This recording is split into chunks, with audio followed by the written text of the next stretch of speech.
नमस्कार, माझं नाव doctor Vijay Gaikwad. Life gain medical India limited college सेंटरमध्ये मी आपलं स्वागत करतो.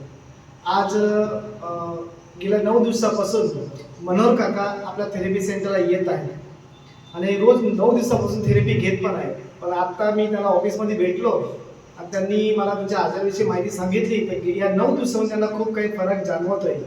तर ती एक खुशीच्या माझ्यासाठी खूप आनंदाची गोष्ट आहे, त्यांच्यासाठी पण आनंदाची गोष्ट आहे. तर ती आनंदाची गोष्ट मी तुमच्याशी शेअर करू इच्छितो, म्हणून मी तुम्हाला त्यांची ओळख करून देतो. काका, तुमचं नाव सांगा त्यांना.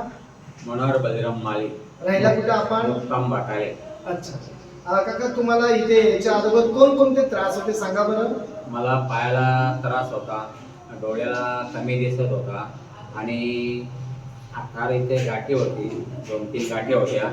त्या गाठी पण थोड्या कमी झाल्या. आता मग तुम्हाला कोणता पायांचा त्रास होता? पायांचा त्रास, कमरेचा, गुडघ्याचा त्रास होता, गुडघ्याचा त्रास, मग अजून एक डोळ्याचा त्रास. डोळ्यात दिसत नव्हतं ना व्यवस्थित? नाही. चेहरा स्पष्ट दिसत नव्हता ना? नाही. आणि तुम्हाला हातांच्या चरबीची गाठी पण होत्या तुम्हाला? ते हातांना मुंग्या यायच्या हातांना. अच्छा, तुम्हाला या थेरपी बद्दल कोणी सांगितलं? माझ्या दियाच्या कशेलच्या मुलीने सांगितलं मला, दर्शना म्हात्रे. हा, आता इथे येऊन तुम्हाला किती दिवस झाले काका? मला 9 दिवस झाले, पण 9 दिवसात माझ्या 2 दांड्या झाल्या सर. अच्छा, म्हणजे 7 दिवस थेरपी झाली? 7 दिवस झाले. तर या 7 दिवसाच्या थेरपीमध्ये तुम्हाला कसा फरक वाटतोय आता? मला पहिल्याच दिवसाला माझ्या पायाला असा वाटला मी काहीच दुखत नाही. काहीच दुखत नाही असं? मी 2-3 इंजेक्शन घेतली होती, पण मला काहीच फरक नाही वाटला. मग त्या मुलीने मला सांगितलं, पप्पा काल्लेरला या, मग तिथे तुम्हाला फरक वाटते का बघा. अच्छा, आता कसं वाटतंय 7 दिवसात? आता मला एकदम जाम भारी वाटतं. आणि डोळ्याच्या बद्दल मी भेवंडीला दवाखाना भैरवमध्ये गेलो होतो, तर त्यांनी मला सांगितलं तुमच्या डोळ्याचं ऑपरेशन होणार नाही. मी बोललो का नाही होणार? तुमच्या डोळ्याचा पडदा एकदम पकाल झालेला आहे, त्याचा ऑपरेशन होणार नाही. मग मला माझा भाषा कल्याणला घेऊन गेला. त्या दवाखान्याचं नाव मी विसरलो. मग तिथे मी गेलो तर बोलतो तुम्ही या, तुम्हाला उद्या मी सांगतो. त्यांनी पण माझा हे बघितले, बोलतो नाही जमणार. मग मी तिथून विशेष सोडून दिला, नाही दिसणारच नाही. मग आता काय करू? बरोबर. मग माझा काही विलाजच नाही राहिला. मग मी आलो घरी. मग मोठ्या कशेरीच्या जावयाला सांगितलं, डॉक्टरने सांगितले तुमच्या डोळ्यांचं ऑपरेशन होणार नाही. तो बोलतो बाबा आपण ठाण्याला जाऊ एक दिवशी. बोलतो आम्ही ठाण्याला पण गेलो होतो, तिथे पण नाही आम्हाला सक्सेस झाला. बरोबर.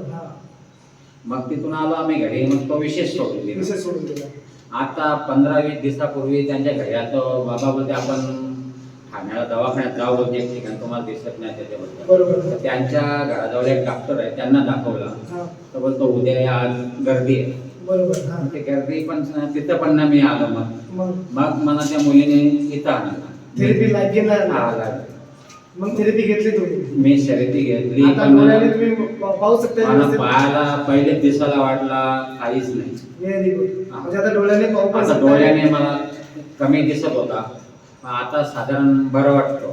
Very good. पायाला बी बरं वाटतंय, डोळ्याला बरं डोळ्याला वाटतंय. पण आणि या तुम्हाला चरबीची गाठी होते ते पण आता कमी वाटते ना? कमी वाटतं. तर बघा, यांना डोळ्यांना पहिला भरपूर दवाखाने केले, पण त्याला डोळ्याने फरक पडत नव्हता. आता डोळ्याने स्पष्ट चेहरा दिसतो पण आहे, चरबीची गाठी पण त्याला बरी झाली, पायांना पण त्याला आराम आहे, पण थोडं मुंग्यांना आराम आहे, अजून त्याला बाकी पण आहे.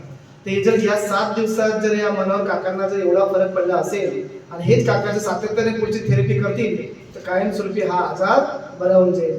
तर तुम्ही समाधानी आहात? आम्ही जाम समाधानी. या लाईफ गेन कंपनी बद्दल तुमचं मत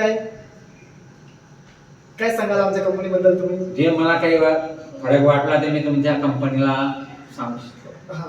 आणि तुम्ही ह्या बसलेल्या सर आईबाबांना काय सांगाल, काय संदेश द्याल तुम्ही? मी सर्वांना सांगतो, आता पण नंतर पण तेच सांगणार आहे.